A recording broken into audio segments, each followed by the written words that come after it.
امروز تولد خواهر بزرگتر گردنگیرمه که 33 سالش شده.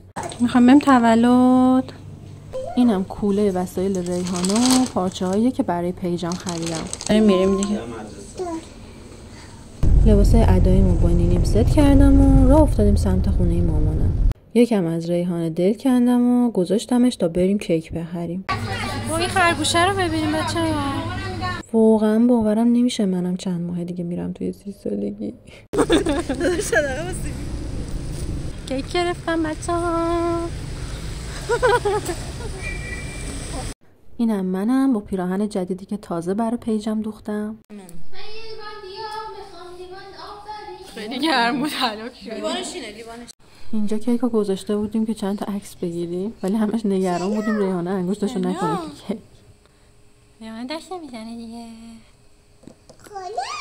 خاله است مال خاله. اینم هدیه ماه که البته ریحانه نمیذاش بدیم بهش. اینجا هم دیگه شب شده بود و زحمتو کم کردیم.